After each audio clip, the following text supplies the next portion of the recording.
जय हिंद साथियों, कैसे हैं आप लोग? आई होप कि लगे होंगे आपकी जो स्टडी चलेगी बहुत ही बेहतरीन चलेगी। तो आज के सेशन में बात करेंगे क्लास 12th के हिंदी के बहुत ही खास ऑब्जेक्टिव क्वेश्चन। याद रखिएगा मेरे भाई, आप लोग अच्छे तरीके से अगर देख लेते हैं ना, परीक्षा में आने वाला एक भी प्रश्न नहीं छूटेगा, ये मेरा वादा है। ठीक है, तो आप लोग अच्छे तरीके से सारे क्वेश्चन को देखेंगे, क्योंकि जितना क्वेश्चन आज कराएंगे वो तमाम ऑब्जेक्टिव क्वेश्चन कराएंगे जो आपके एग्जाम में आने वाला है या आ चुका है। ठीक है ना, तो सारे क्वेश्चन की बात करेंगे, इसलिए आप लोग अच्छे तरीके से सारे क्वेश्चन को देखेंगे। याद रखना है, क्योंकि आपके पूरे बुक से हम लोग चुन चुन कर सारे प्रश्न लाए हैं। आप पढ़िए वही जो आपके एग्जाम में, इधर उधर टाइम बर्बाद मत कीजिए, क्योंकि ऑलरेडी आप लोग 6 महीना जो है बर्बाद कर चुके हैं। ठीक है ना, और 6 महीना बचा है, तो उसका उपयोग अच्छे तरीके से कर लीजिए, क्योंकि आप अभी से ही तैयारी कीजिएगा तो आपका बेहतरीन से बेहतरीन नंबर आ जाएगा। ठीक है ना, तो देखिए 1 नंबर क्वेश्चन क्या करेगा, मलिक मोहम्मद जायसी जी क्या थे? मलिक मोहम्मद जायसी जी जो थे वो क्या थे पूछा जा रहा है। तो आपको पता होगा कि मलिक मोहम्मद जायसी जो थे क्या थे? फकीर थे, यानी 1 का ऑप्शन सी हो जाएगा, याद रखना है। ठीक है ना, अगर आपको जो है वीडियो साफ नहीं दिखाई दे रही तो वीडियो क्वालिटी बढ़ा लेना, साफ दिखाई देने लगेगी। ठीक है ना, और एक बार सारे बच्चे क्लास को लाइक करेंगे और एक बार क्या करेंगे, अपने दोस्त के पास शेयर भी क्लास को कर देंगे,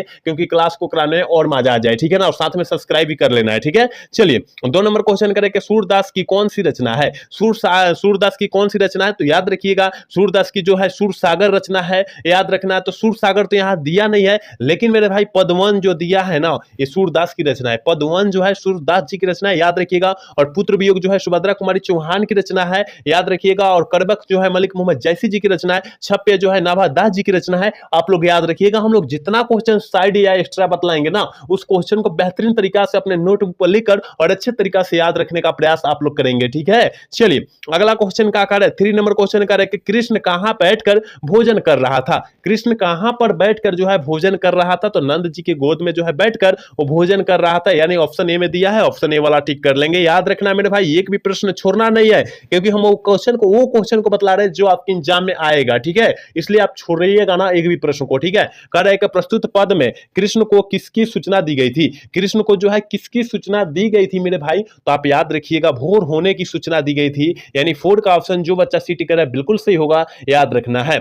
अगला क्वेश्चन क्या कह रहा है, देखिए कह रहा है ना कि सूरदास की अनुमानित जन्म तिथि क्या है? देखिए किसी किसी का आधार कार्ड पर भी होता है अनुमानित जन्म तिथि, मतलब अंजादी जो होता है जन्म तिथि चढ़ा दिया जाता है, उसी तरह अनुमानित लगाया गया है। अंजादी जो है इनका जन्म तिथि का पता लगाया गया है। तो याद रखिएगा 1478 ईस्वी में इनका जन्म हुआ था, याद रखना है। ऑप्शन बी वाला सही हो जाएगा, आप लोग याद रखिएगा। ठीक है, चलिए कह रहा है 6 नंबर क्वेश्चन करें कि रामचरितमानस किसकी रचना है? रामचरितमानस जो है किस लेखक की रचना है? तो याद रखिएगा रामचरितमानस, और रामचरितमानस जहां भी गए ना वहां तुलसीदास जी आंख मूंद के मार देना है, यानी 6 का ऑप्शन बी वाला टिक कर लेना है, याद रखिएगा। 7 नंबर क्वेश्चन क्या कह रहा है, कह रहा है कि तुलसीदास को किस चीज की भूख थी? तुलसीदास जी को किस चीज की भूख थी? तो सारे बच्चे को पता होगा कि भक्ति की भूख थी। इनको क्या चीज की भूख थी? तो भक्ति की भूख थी, यानी बी ऑप्शन सही हो जाएगा। 7 का ऑप्शन बी हो जाएगा, याद रखिएगा। 8 नंबर क्वेश्चन का कह रहा है ना, कह रहा है कि आत्मा राम दुबे तुलसीदास के कौन थे?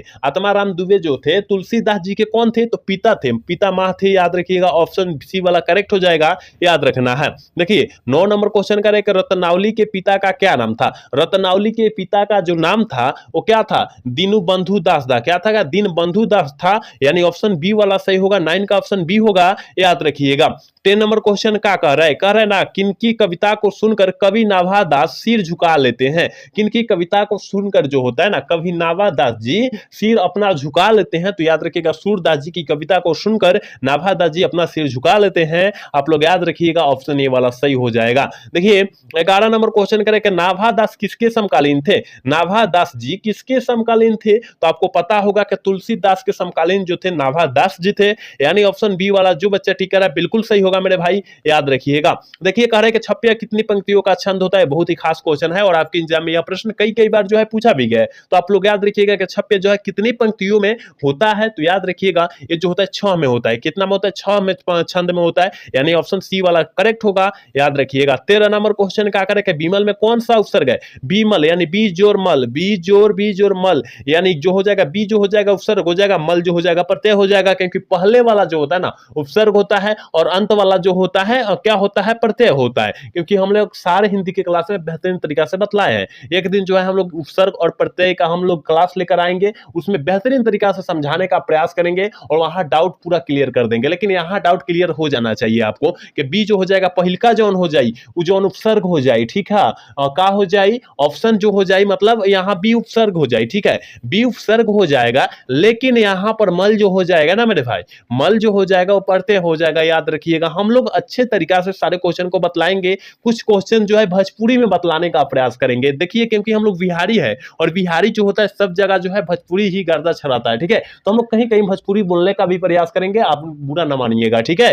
कह रहे कि राष्ट्रभाषा का विशेषण क्या होगा। राष्ट्रभाषा का विशेषण जो होता है वो क्या होता है, तो राष्ट्रीय होता है। विशेषण जैसे पूछेगा जात का पूछेगा जातीय मारेगा, समाज का पूछेगा सामाजिक मारेंगे, पर्वत का पूछेगा पर्वतीय मारेंगे। सारे इतिहास मतलब जो विशेषण जो है ना ये पूछा जा चुका है, तो आप लोग याद रखिएगा, ठीक है। चलिए अगला क्वेश्चन की तरफ बात करेंगे, यानी नाभादास का जन्म कब हुआ था। नाभादास जी का जो जन्म हुआ था वो कब हुआ था, तो याद रखिएगा अनुमानित लगाया गया। क्या अनुमानित लगाया गया है, अन्य 1570 ईस्वी में इनका जन्म हुआ था। ऑप्शन ए वाला सही हो जाएगा, याद रखिएगा। तुलसीदास जो है और सूरदास का जो है जन्म कब हुआ था अनुमानित, तो वहां कितना 1470 में हुआ था, 78 में हुआ था, याद रखिएगा, ठीक है। दोनों आप लोग डाउट क्लियर कर लीजिएगा। कारण ना कवित के प्रथम पद में कौन सा रस पाया जाता है, कवित, कवित मतलब भूषण जी, और भूषण जी के रस में कौन प्रथम पद में जो है कौन सा रस पाया जाता है, तो याद रखिएगा बीज रस पाया जाता है, क्योंकि कवित पाठ के लेखक जो हो जाएंगे भूषण जी हो जाएंगे, सारे बच्चे को पता है, ठीक है। चलिए अगला क्वेश्चन क्या कह रहा है, कह रहा है ना, कह रहे कि छत्रसाल की तलवार में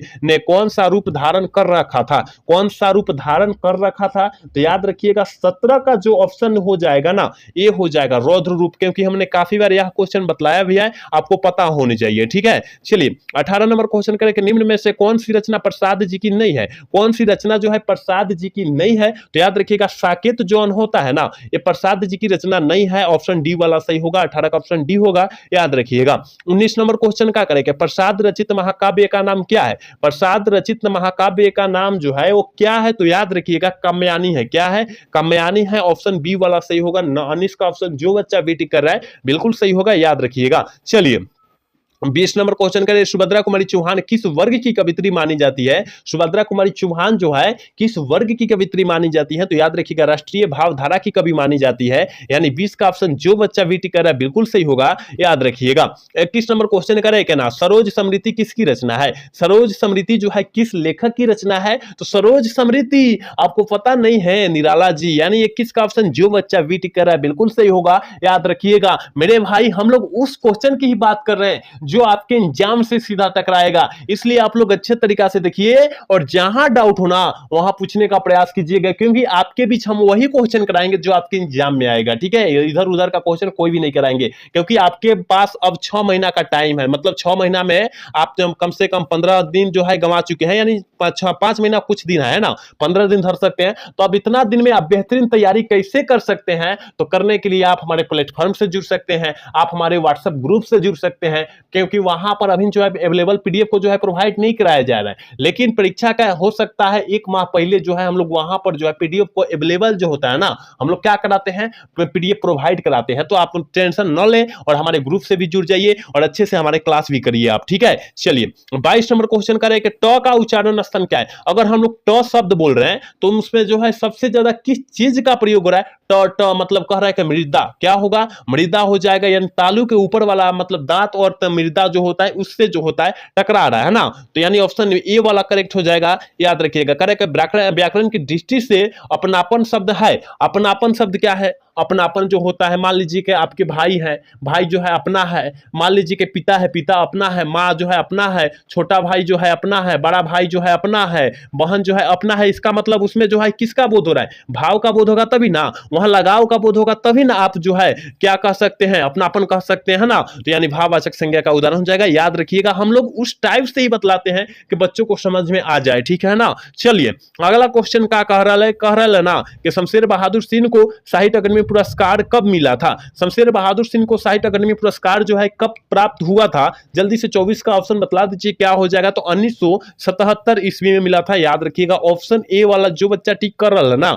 बिल्कुल सही होगा, याद रखिएगा। कार्य का पोषक का विलोम शब्द क्या होगा, विलोम शब्द क्या होगा, पोषक का विलोम शब्द जो होता है क्या होता है? तो विलोम शब्द का मतलब जो होता है मेरे भाई उल्टा शब्द होता है। तो पोषक का उल्टा शब्द जो हो जाएगा वो क्या हो जाएगा? तो याद रखिएगा पोषक हो जाएगा। शोषक का विलोम शब्द पोषक हो जाएगा। याद रखिएगा ऑप्शन बी वाला सही हो जाएगा। 26 नंबर क्वेश्चन क्या कह रहा है? कह रहा है ना मुक्तिबोध तार सप्तक के डैश कभी माने जाते हैं? कौन कभी डैश कभी माने जाते हैं? कौन कभी पहले दूसरे तीसरे चौथे कौन कभी माने जाते हैं? तो आप कहिएगा कि सर पहले कभी माने जाते हैं। मुक्तिबोध गजानन माधव मुक्तिबोध जो होता है तार सप्तक के जो है ना पहला कभी माने जाते हैं। आप लोग याद रखिएगा मेरे भाई। अभी तक जो बच्चा क्लास को लाइक नहीं किया ना तो लाइक करने का प्रयास करेंगे और साथ में सब्सक्राइब भी कर लेंगे चैनल को, ठीक है। कह रहे कि मुक्तिबोध जी का जन्म का समय क्या? मतलब गजानन माधव मुक्तिबोध जी का जन्म जो हुआ था, जन्म जब हुआ था उसका समय पूछा जा रहा है। तो रात्रि का 2 बज रहा था। कितना? रात्रि का 2 बज रहा था, यानी ऑप्शन बी वाला सही होगा। 27 का ऑप्शन जो बच्चा भी टिक कर रहा ना बिल्कुल सही होगा, याद रखिएगा।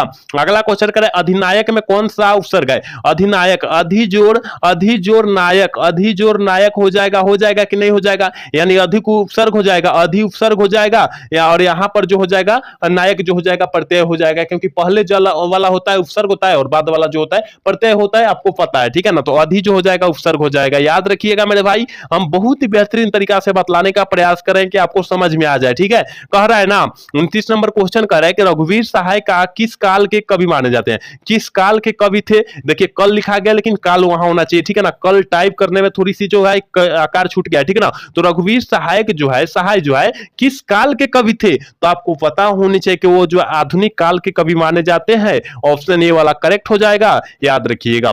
30 नंबर क्वेश्चन करें कि पत्नी बेटिया को क्या करती थी? पत्नी बेटिया को क्या करती थी? तो समझाती थी। क्या करती थी? समझाती थी। ये सारे बच्चे को पता होगा, बहुत आसान क्वेश्चन है और यह प्रश्न आपके एग्जाम में कई कई बार जो है पूछा भी गया है, तो आप लोग याद रखिएगा। चलिए अगला क्वेश्चन कर रहा है ना, अगला क्वेश्चन कर रहा है कि किसकी बात पर कोई ध्यान नहीं दे रहा था? किसकी बात पर जो है कोई ध्यान नहीं दे रहा था? तो बूढ़ा मस्क वाले पर जो है कोई जो है ध्यान नहीं दे रहा था, इसका बात पर कोई ध्यान नहीं दे रहा था। ऑप्शन बी वाला सही हो जाएगा। ये भी आपके एग्जाम में पूछा जा चुका है, आप लोग याद रखिएगा, ठीक है।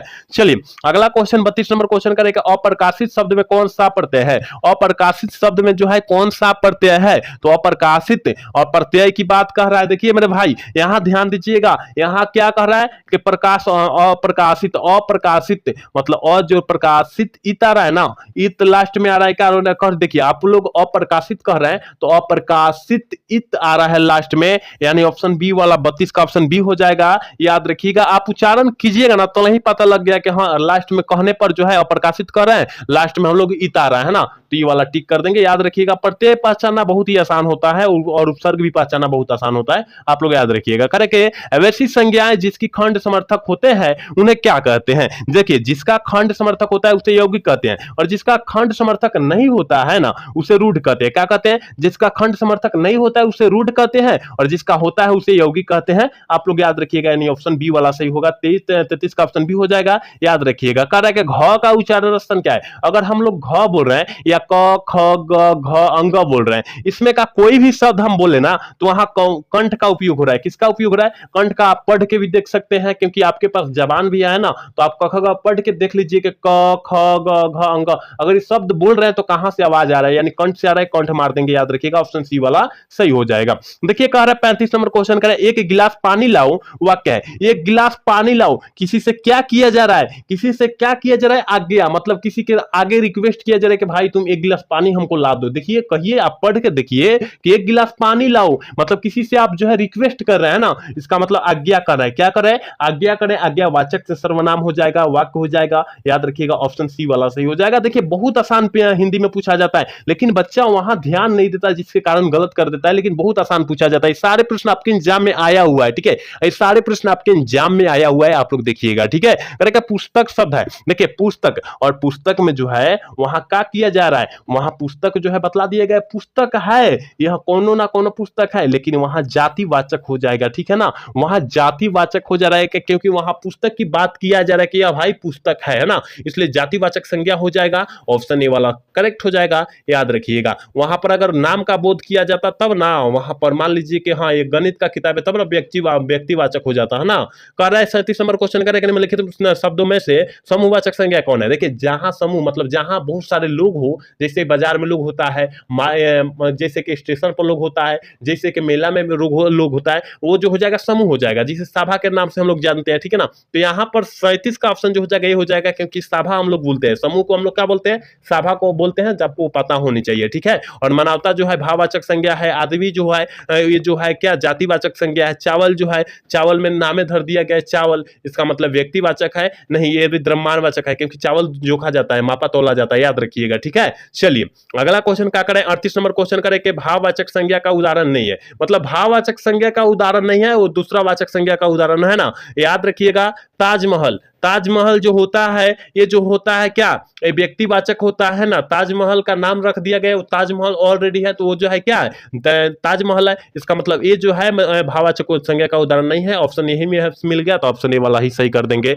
याद रखिएगा, बहुत आसान होता है मेरे भाई, आप लोग से एक भी प्रश्न छोड़िएगा मत, ठीक है। देखिए यहाँ 39 नंबर क्वेश्चन के कवि शब्द का स्त्रीलिंग रूप क्या होगा, कवि शब्द का स्त्रीलिंग रूप जो होता है कवित्री होता है, और कवित्री में कौन सा कवित्री लिखेंगे, यहाँ काफी बच्चे का डाउट भी हो रहा होगा, ठीक है। तो कवित्री में लिखना है कवित्री, ठीक है, कवित्री लिखना है, ऑप्शन देखिए सी में है, सी वाला टिक कर लेना है, ठीक है। 40 नंबर क्वेश्चन का कार्य करे कि हिंदी भाषा में वचन कितने प्रकार के होते हैं, 2 प्रकार के होते हैं, कितना, 2 प्रकार के होते हैं, याद रखिएगा, ऑप्शन बी में दिया है, 40 का ऑप्शन बी हो जाएगा, याद रखना है। 41 नंबर क्वेश्चन का निम्नलिखित में से कौन सी रचना नाभा दास की है, कौन सी रचना जो है नाभा दास जी की है, देखिए यहां पर जो है सूरसागर जो है तो सूरदास जी की रचना है, भक्तमाल जो है नाभा दास जी की रचना है, नाभा दास जी की रचना है जो अभी क्वेश्चन में पूछा जा रहा है, गीतावली जो है तुलसीदास जी की रचना है, आंसू जो है जयशंकर प्रसाद जी की रचना है, आप लोग याद रखिएगा, तो ऑप्शन बी वाला सही हो जाएगा, क्योंकि नाभा दास जी की पूछा जा रहा है और भक्तमाल हो जाएगा, ठीक है ना, याद रखिएगा। हम लोग जितना क्वेश्चन बतला रहे हैं ना एक्स्ट्रा, उस क्वेश्चन को अच्छे से याद रखिएगा। कह रहे हैं ना हनुमान बाहुक रचना कितने छंदों में है, हनुमान बाहुक रचना जो है कितने छंदों में है, तो याद रखिएगा 44 छंदों में है, ऑप्शन ए वाला करेक्ट हो जाएगा, 42 का ऑप्शन ए हो जाएगा। 43 नंबर क्वेश्चन करेंगे तुलसीदास के किस काल के कवि थे, तुलसीदास जी किस काल के कवि माने जाते हैं, तो याद रखिएगा तुलसीदास जी भक्ति काल के कवि माने जाते हैं, आपको याद रखना है, बहुत इंपॉर्टेंट क्लास है और बहुत इंपॉर्टेंट मतलब क्वेश्चन कराया भी जा रहा है, तो आप लोग याद रखिएगा, ठीक है ना, तो ऑप्शन बी वाला करेक्ट कर लीजिएगा, ठीक है। चलिए क्वेश्चन करेंगे तुलसीदास का मूल नाम क्या था, तुलसीदास जी का मूल नाम पूछा जा रहा है मेरे भाई, तो राम बोला, क्योंकि बचपन से ही राम भक्त थे और रामे बचपन से ही इनको राम बोला, राम राम राम रखा गया नाम, यानी राम बोला पड़ गया, ठीक है। चलिए 45 नंबर क्वेश्चन का है कि रामचरितमानस किन की रचना है, रामचरितमानस जो है किस लेखक की रचना है, तो 45 का ऑप्शन बी हो जाएगा, क्योंकि रामचरितमानस जो है तुलसीदास जी की रचना है, ऑप्शन बी वाला सही होगा। 45 का ऑप्शन जो बच्चा भी टिक कर रहा है बिल्कुल सही होगा, याद रखना है। 46 नंबर क्वेश्चन का है कि इनमें से कौन सी रचना तुलसीदास जी की नहीं है, इसमें से कौन सी रचना जो है तुलसीदास जी की नहीं है, देखिए कविता का क्या है, कवितावली जो है ना, कवितावली जो है तुलसीदास जी की रचना है, ऑप्शन ए भी सही है। देखिए वैरवे रामायण जो है ये भी तुलसीदास जी की रचना है, ये भी सही है, बी वाला भी सही है। गीतावली भी जो है ये भी सही है, यानी ऑप्शन सी भी सही है, ये तुलसीदास जी की रचना है। लेकिन राधा स्तुति जो है नहीं है, क्योंकि यह जो है तुलसीदास जी की रचना नहीं है। 46 का ऑप्शन डी हो जाएगा, आप लोग याद रखिएगा, ठीक है। चलिए अगला क्वेश्चन का है 47 नंबर क्वेश्चन का है कि तुलसी का है कि सूरदास के संकलित पदों में कौन सा रस है, सूरदास के मतलब संकलित पदों में कौन सा रस पाया जाता है, तो वात्सल्य रस पाया जाता है, आपको याद होना चाहिए, यानी 47 का ऑप्शन बी होगा, याद रखिएगा। 48 नंबर क्वेश्चन करें कि सूरदास किस मार्ग के में दीक्षित हुए थे, सूरदास जी किस मार्ग में दीक्षित हुए थे, तो याद रखिएगा कौन, पुष्टि मार्ग में नहीं हो जाएगा, ऑप्शन सी वाला सही होगा। 48 का ऑप्शन जो बच्चा सी टिक कर रहा है बिल्कुल सही होगा, याद रखिएगा। जितने बच्चे अभी तक क्लास को लाइक नहीं किए हैं ना, वो लाइक करने का प्रयास करेंगे, और जितने बच्चे क्लास को सब्सक्राइब नहीं किए हैं ना, चैनल को सब्सक्राइब नहीं किए, वो सब्सक्राइब करने का प्रयास करेंगे, क्योंकि आपके लिए हम दिन रात मेहनत कर रहे हैं और आप हमारे लिए छोटा सा प्रयास नहीं कर रहे हैं, वो प्रयास आपको जरूरी है करना, ठीक है। चलिए अगला क्वेश्चन 49 नंबर क्वेश्चन क्या कह रहा है, कह रहा है कि सूरदास कह रहे, देखिए यहां पर क्या आ गया जी, यहां क्या आ गया, देखिए तो सूरदास के रचनाओं की भाषा क्या है, सूरदास जी की रचनाओं का भाषा क्या है, तो याद रखिएगा ब्रज भाषा है, मतलब जो भाषा को रचना को रचे हुए ना वो ब्रज भाषा में रचे हुए, याद रखिएगा। चलिए आज के क्लास के लास्ट क्वेश्चन है 50 नंबर क्वेश्चन करेगा, वात्सल्य के विश्व में अद्वितीय कवि है, वात्सल्य के विश्व में अद्वितीय कवि कौन माने जाते हैं, तो याद रखिएगा सूरदास जी माने जाते हैं, कौन, सूरदास जी माने जाते हैं। 50 का ऑप्शन जो हमारे भाई ये ऑप्शन टिक करना बिल्कुल सही होगा, याद रखिएगा। तो हमने यहाँ 50 क्वेश्चन बतलाया है, आप लोग अच्छे तरीका से इस 50 क्वेश्चन को याद कर लीजिएगा, अगर याद कर लेते हैं ना तो आपका जो है 10 नंबर पक्का हो जाएगा इस क्लास से, तो आप लोग अच्छे तरीके से इसको याद कर लीजिएगा। अगर याद नहीं हो रहा है तो नोटबुक पर लिख कर याद कीजिएगा, क्योंकि साइड से जितना क्वेश्चन मतलब है उसको भी अच्छे से लिख कर याद करना है, ठीक है ना। तो आज का क्लास जो है कैसा लगा, अगर अच्छा लगा होगा तो चैनल को सब्सक्राइब और वीडियो को लाइक करना तो भूलिएगा। मिलता है अगला सेशन में। जय हिंद, जय भारत।